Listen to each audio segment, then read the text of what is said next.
In the way the planet is spinning and what is happening, something very fundamental changes somewhere between 320 to 340. This is called Brahma Muhurtam.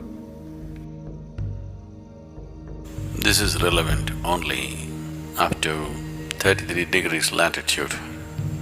Your system, human system, functions in a certain way. It is a possibility.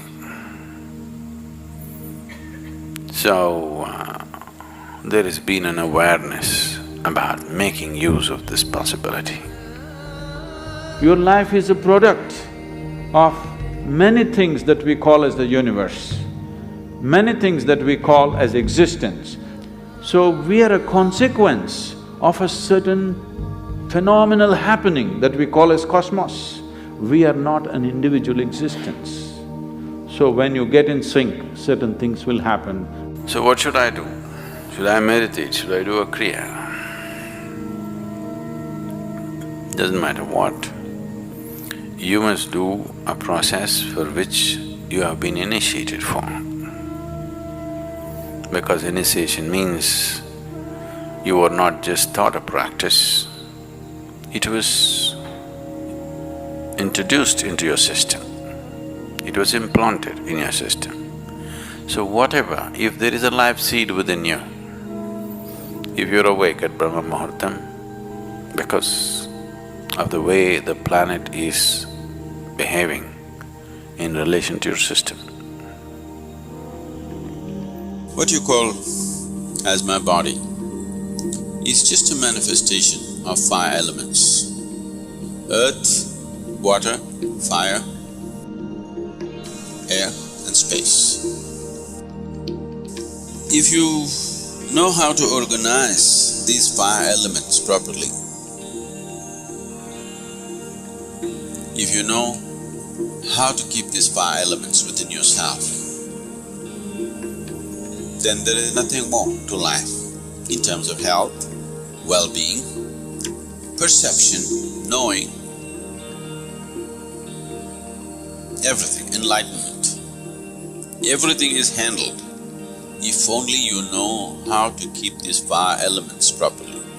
The most fundamental practice in the yogic system, which is the basis of everything else that we are doing, is called as Bhuta Shuddhi.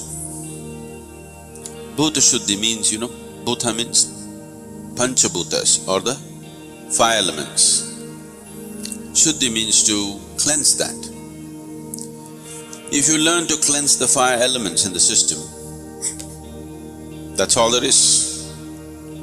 All other yogic practices are an extract from the Panchabhuta system of yoga.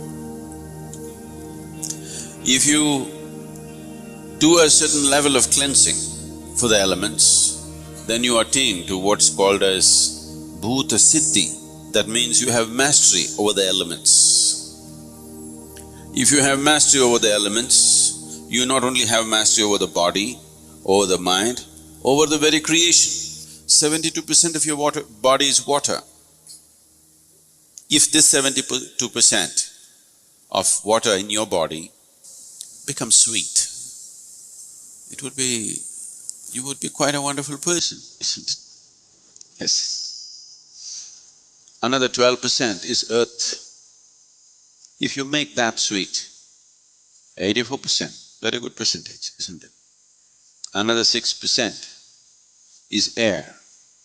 That's easy, because you can control the air and create various situations. Yogic practices are there to make the air behave in a sensible way within you. 90%. Another 4% is fire. You can keep the fire as it is, because after all you live in a society.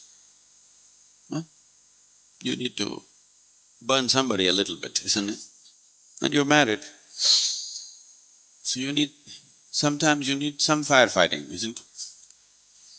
Another 6% is Akash or the space. Today once again, phenomenal amount of research has gone into what is Akash. They're talking about what's called as Akashic intelligence.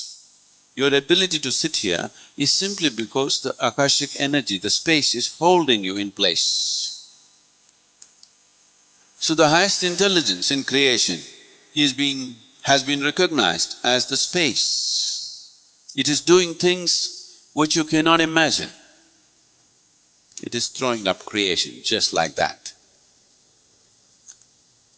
So there is a way to treat it within you and outside of you. So knowing this, the five elements, we produced a system through which you can take charge of the five elements within you. If these five elements are in your control, just whole life process is in your control. The very process of birth, living and death is 100% in your control if you take these five elements into your charge. A simple process like this can change the fundamentals of one's life if you give yourself totally to it.